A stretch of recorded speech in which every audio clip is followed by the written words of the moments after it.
very good evening to all of you. It's a lovely Monday evening and I'm just going up for a spin up to the Wicklow Gap today.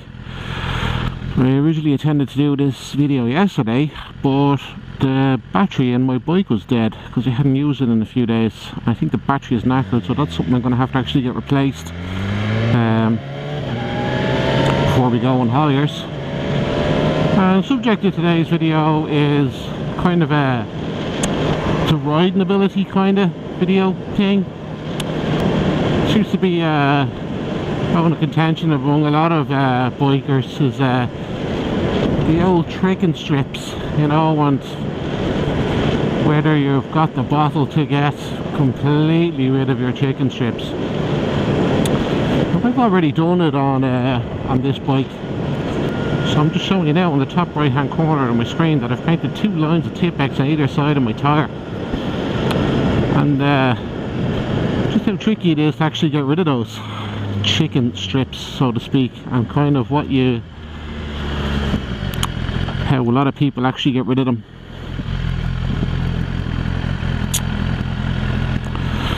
If you even care about them, that is. I certainly don't give a shit.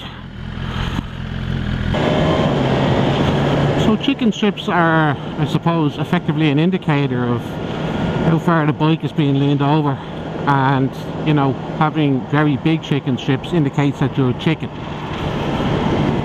apparently. So there's a huge number of things that can affect how much of a lean angle you can attain on a bike.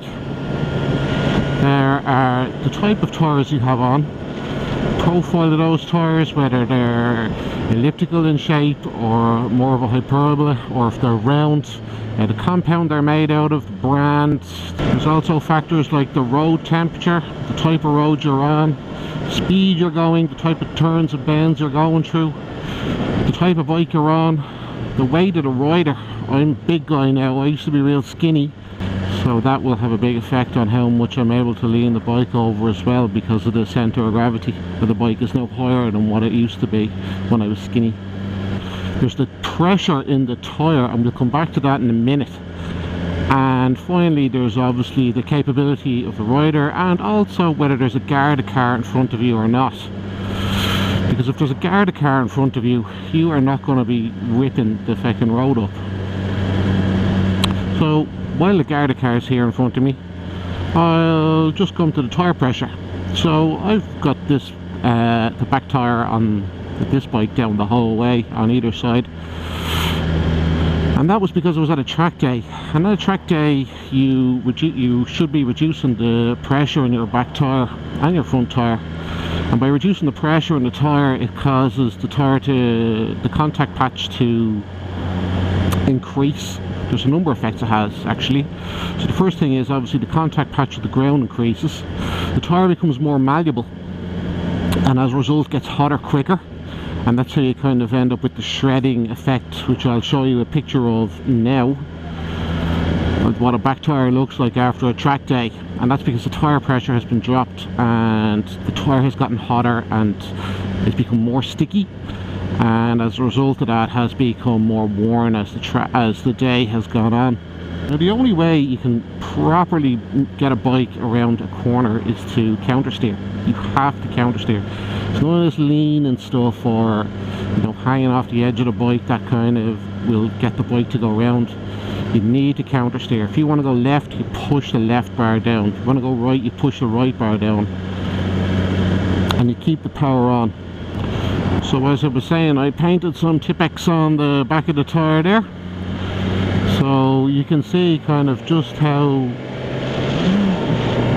I suppose, tricky it is, or difficult it is for a guy on my size, 16.5 stone, to actually, you know, lean the bike over. This bike also has lean sensors on it, so I'll be able to tell how far leaned over I've been. I'll give me a good indicator at the end of the ride of how much I leaned left and right, and we'll have a look at the Tipp-Ex at the end. I've also got a GoPro, so I'll be switching to that now in a second. Oh, and just one more thing as well, a seriously important thing as well, which also has a huge factor on riding ability, and that is, do you know the road? I know this road well. If I didn't, I'd be riding a bit more cautiously than I am at the moment. So anyway guys, I'll get back to you at the end of this video, at the end of this ride. You can take a look at the back tyre and see the damage.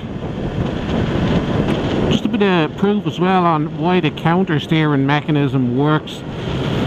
So a lot of guys find, including myself when I was first starting out on bikes, is that I was able to go through the second corner, so say, or the second bend. So say for example I was going through a chicane or two bends in quick succession, one after the other. I always found I was able to get through the second one faster.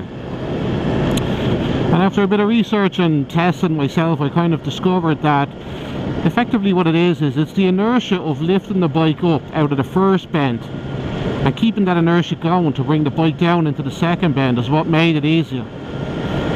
So in the first bend I wasn't pushing down hard enough on the bar to get the bike to go down. But on the second bend the bike would be coming back up, there'd be plenty of inertia there, and all I had to do was lean over onto the other side and the bike could go down with me and I'd be able to go through the bend. So the counter steering thing is definitely the only way to ride a bike if you want to ride it kind of at you know, an enjoyable speed, we'll call it.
Right, let's have a look at the damage.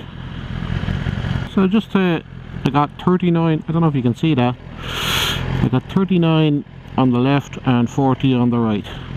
Not my best, but certainly not my worst. Let's have a look at this now. So as you can see there, even with trying to see where there's marks kind of to there, to the top of that line there, so about centimetre on that side, about there. I can see the marks at about there. On other parts of the tyre the wear is down to there, so about there, about a centimetre on the left. Right, I can see marks there, same, about a centimetre. Just there, so less again. But that's basically it. So even if you're kind of gunning it, you know, it is difficult to get it down. You can see the old line there from one of the days I was out, and then that kind of bally bit there is from a track day at Mondello. I actually got it down further on one of the days out on the M52 actually. I mean, yeah, obviously I could push harder and push down. I mean, you'd be surprised, that one bit there is probably 1 or 2 degrees more. So if I'd got that like to maybe 43 degrees, that'd be kind of down to there. So yeah, chicken strips, they actually look a lot worse than they are. I promise you it is to there.